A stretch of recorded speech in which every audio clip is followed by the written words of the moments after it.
Hey everybody, today we're going to talk about properly mounting and aligning your magnifier behind a red dot or holographic sight. Now before we go putting the magnifier on the gun itself, we're going to want to make sure that we have it mounted to its flip mount properly. So there's going to be 2 screws, generally speaking, under most magnifiers. In the case of this Micro 6X here, and really all of our magnifiers in our lineup, it'll be just like this.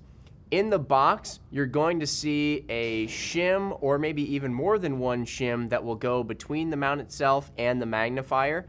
That's going to be what dictates the height of the magnifier behind the red dot or holographic sight. So in the case of our UH1 Gen 2 that we have mounted up here, it sits at a lower 1/3 co-witness height.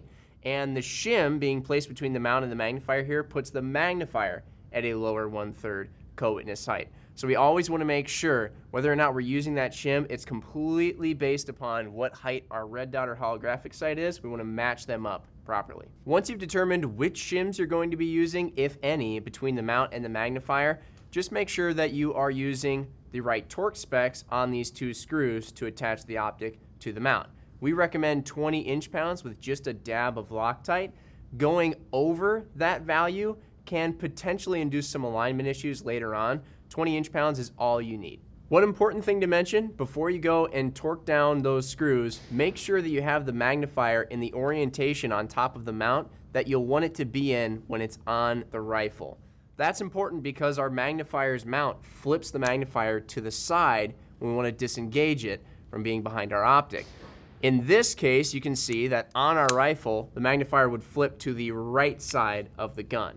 If we wanted the magnifier to flip to the left side of the gun, we would just have to make sure that when we tighten the optic down on the mount, we're actually flipping it 180. Now, not everybody is going to have the exact same setup we have here. In this case, the user of this rifle chose to add even further height to the UH1 Gen 2 with one of these riser mounts on top of the Picatinny rail of the actual rifle. So we made sure that we matched that, and we're going to mount the magnifier on top of the same type of riser. When it comes to mounting the magnifier on the rifle, it's an easy, straightforward process, especially when you have something like our Micro 6X or our Micro 3X, for example, with the quick release lever here.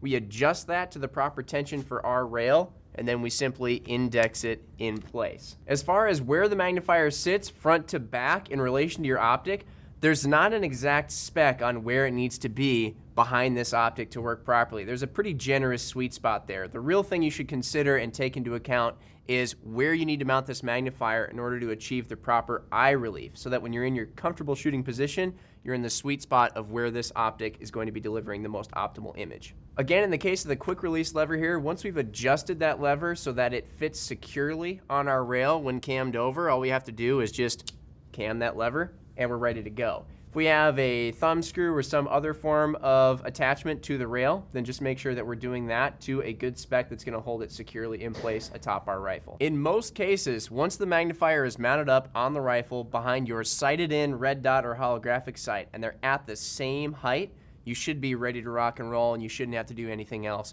to align them properly.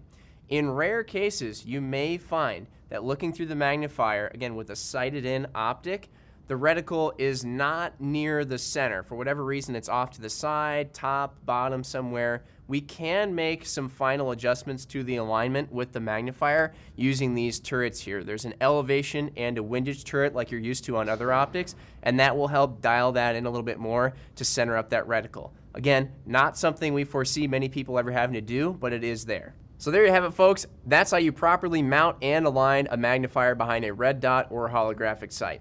If you have any questions about this type of setup or any of our products in general, you can always let us know in the comments below or via phone, email, social media, whatever works best for you. We always love hearing from you guys. Thanks for watching these videos. We'll see you on the next one.